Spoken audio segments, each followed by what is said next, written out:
بسم اللہ الرحمن الرحیم۔ ایک درویش اور اس کا کم سن چیلا شہر سے دور کسی جنگل میں رہتے تھے۔ درویش عام طور پر یاد خدا میں مصروف رہتا تھا اور چیلا آس پاس کی بستیوں سے بھیک مانگ کر اس کی خدمت کیا کرتا تھا۔ درویش کا دل انسانیت کے درد سے لبریز تھا اور وہ صبح شام انتہائی سوز و گداز کے ساتھ یہ دعا کیا کرتا تھا: اے میرے پروردگار، میں ایک بے بس ہوں اور بے وسیلہ انسان ہوں اور تیرے بندوں کی کوئی خدمت نہیں کر سکتا، لیکن اگر تو مجھے بادشاہ بنا دے تو میری زندگی کا ہر سانس بھوکے اور ننگے انسانوں کی خدمت کے لیے وقف ہوگا۔ میں یتیموں، بیواؤں اور نادار لوگوں کی سرپرستی کروں گا۔ میں محتاجوں کے لیے لنگر خانے کھولوں گا۔ میں عدل و انصاف کا بول بالا کروں گا۔ رشوت خور اور بددیانت اہلکاروں کو عبرتناک سزائیں دوں گا۔ مظلوم مجھے اپنی ڈھال سمجھیں گے اور ظالم میرے نام سے کانپیں گے۔ میں نیکی اور بلائی کو پروان چڑھاؤں گا۔ کمسن چیلے کو یہ یقین تھا کہ کسی دن مرشد کی دعا ضرور سنی جائے گی اور ان کے دن پھر جائیں گے، لیکن وقت گزرتا گیا، چیلا جوان ہو گیا اور نیک دل درویش میں بڑھاپے کے آثار ظاہر ہونے لگے۔ رفتہ رفتہ چیلے کے اعتقاد میں فرق آنے لگا، یہاں تک کہ جب درویش دعا کے لیے ہاتھ اٹھاتا تو وہ اس کے قریب بیٹھنے کے بجائے چند قدم دور بیٹھتا اور دبی زبان سے یہ دعا شروع کر دیتا: اے میرے پروردگار، اب میرا مرشد بوڑھا ہو چکا ہے، اس کے بال بھی سفید ہو چکے ہیں، دانت جھڑ چکے ہیں اور بینائی جواب دے چکی ہے۔ اب وہ مجھے تخت کے بجائے قبر سے زیادہ قریب دکھائی دیتا ہے۔ اگر تجھے ایک نیک دل آدمی کا بادشاہ بننا پسند نہیں تو مجھے بادشاہ بنا دے۔ میں یہ عہد کرتا ہوں کہ میرا ہر کام اپنے مرشد کی خواہشات کے الٹ ہوگا۔ میں صدقے دل سے عہد کرتا ہوں کہ میں ناداروں کو زیادہ نادار اور بے بسوں کو زیادہ بے بس اور مظلوموں کو زیادہ مظلوم بنانے کی کوشش کروں گا۔ میں چوروں اور ڈاکوؤں کی سرپرستی کروں گا۔ میں شرفاء کو ذلیل کروں گا اور ذلیلوں کو عزت کی کرسیوں پر بٹھاؤں گا۔ میں راشی اور بددیانت اہلکاروں کی سرپرستی کروں گا۔ ابتدا میں یہ ہوشیار چیلا چھپ چھپ کر دعائیں کیا کرتا تھا، لیکن آہستہ آہستہ اس کا حوصلہ بڑھتا گیا اور کچھ مدت کے بعد اس کی حالت تھی کہ جب مرشد دعا کے لیے ہاتھ اٹھاتا تو وہ بھی اس کے قریب بیٹھ کر ہی بلند آواز میں اپنی دعا دہرانی شروع کر دیتا۔ درویش اپنی آنکھوں میں آنسو بھر کے یہ کہتا کہ اگر بادشاہ بن جاؤں تو عدل و انصاف، نیکی اور سچائی کا بول بالا کروں، اور چیلا کہہ لگا کر یہ کہتا کہ اگر میں بادشاہ بن جاؤں تو ظلم اور بدی کا جھنڈا بلند کروں۔ درویش کہتا کہ میرے خزانے سے معذور اور نادار لوگوں کو وظائف ملیں گے، اور چیلا یہ کہتا میں ان پر سخت جرمانے عائد کروں گا۔ درویش اسے ڈانٹ ڈپٹ کرتا اور بسا اوقات ڈنڈا اٹھا کر پیٹنا شروع کر دیتا، لیکن چیلا اپنی روایتی نیاز مندی کے باوجود اپنے موقف پر ڈٹا رہا۔ پھر وہی ہوا جو پرانے وقتوں میں ہوا کرتا تھا، یعنی ملک کا بادشاہ چل بسا اور تخت کے کئی دعوے دار ایک دوسرے کے خلاف تلواریں سونت کر میدان میں آ گئے۔ دور اندیش وزیر نے راتوں رات تمام دعوے داروں کو جمع کر کے یہ تجویز پیش کی کہ اب ملک کو خانہ جنگی سے بچانے کی ایک ہی صورت باقی رہ گئی ہے، اور وہ یہ ہے کہ شہر کے تمام دروازے بند کر دیے جائیں اور علی صبح باہر سے جو آدمی سب سے پہلے مشرقی دروازے پر دستک دے اسے بادشاہ تسلیم کر لیا جائے۔ یہ تجویز باتفاق رائے منظور کی گئی۔ پھر یہ ہوا کہ نیک دل درویش کا چیلا بھیک مانگنے کے لیے کسی چھوٹی موٹی بستی کا رخ کرنے کے بجائے ملک کے دارالحکومت کی طرف جا نکلا۔ پھو پھٹنے کی ہی اس نے شہر کے مشرقی دروازے پر دستک دی۔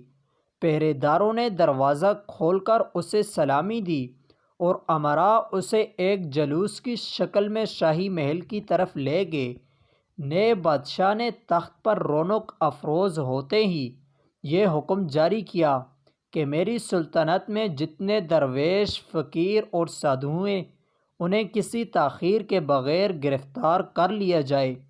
اس حکم کی تعمیل کی گئی، لیکن خوش قسمتی سے نئے بادشاہ کے مرشد کو کسی طرح یہ پتہ چل گیا کہ اس کا ہوشیار چیلے کی دعا قبول ہو گئی اور وہ سرحد عبور کر کے کسی ملک میں چلا گیا۔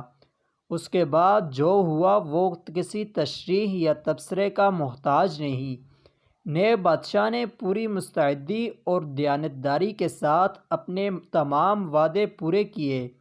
نہروں کا پانی بند کر دیا گیا، کنویں اور تالاب غلاظت سے بھر دیے گئے، چوروں اور ڈاکوؤں کو جیلوں سے نکال کر حکومت کا کاروبار سونپ دیا گیا، نیک خدا پرست انسانوں پر ظلم کی انتہا کر دی گئی۔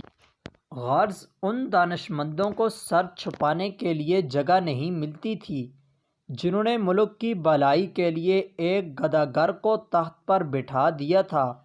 جب نئے بادشاہ کے مظالم اپنی انتہا کو پہنچ گئے تو عوام کے لیڈروں نے اس کا حسب و نسب معلوم کرنے کی ضرورت محسوس کی۔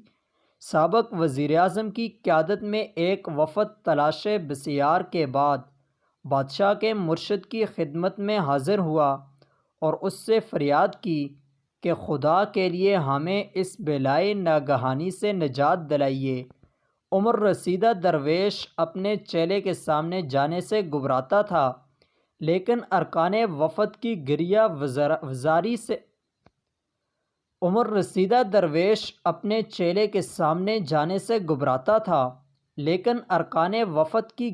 وزاری سے متاثر وہ یہ خطرہ مول لینے پر آمادہ ہو گیا۔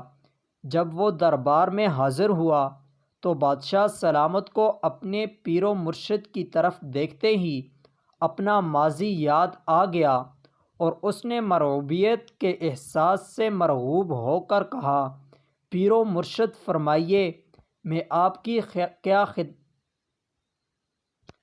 عمر رسیدہ درویش اپنے چیلے کے سامنے جانے سے گھبراتا تھا، لیکن ارکان وفد کی گریہ وزاری سے متاثر وہ یہ خطرہ مول لینے پر آمادہ ہو گیا۔ جب وہ دربار میں حاضر ہوا تو بادشاہ سلامت کو اپنے پیر و مرشد کی طرف دیکھتے ہی اپنا ماضی یاد آ گیا اور اس نے مرعوبیت کے احساس سے مرعوب ہو کر کہا، پیر و مرشد فرمائیے میں آپ کی کیا خدمت کر سکتا ہوں؟ درویش نے جواب دیا، میں اپنے لیے کچھ نہیں مانگتا، میں صرف تمہاری رعایا کے لیے رحم کی اپیل کرنے آیا ہوں۔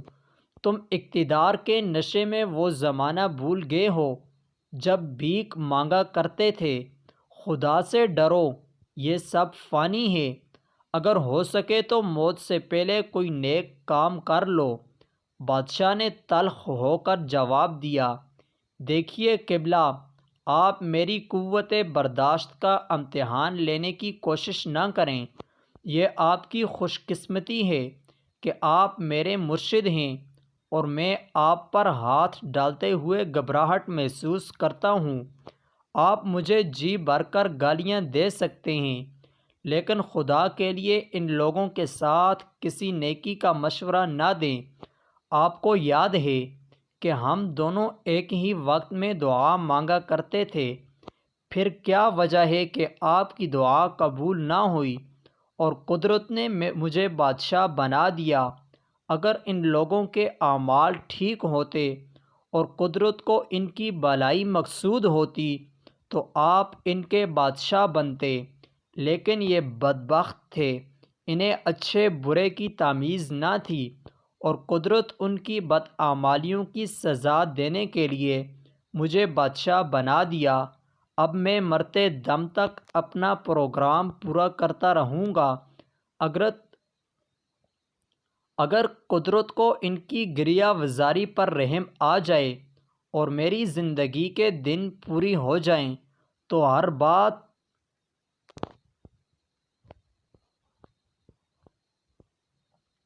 اگر قدرت کو ان کی گریہ وزاری پر رحم آ جائے اور میری زندگی کے دن پورے ہو جائیں تو اور بات ہے، ورنہ میری طرف سے کوئی کوتاہی نہیں ہوگی۔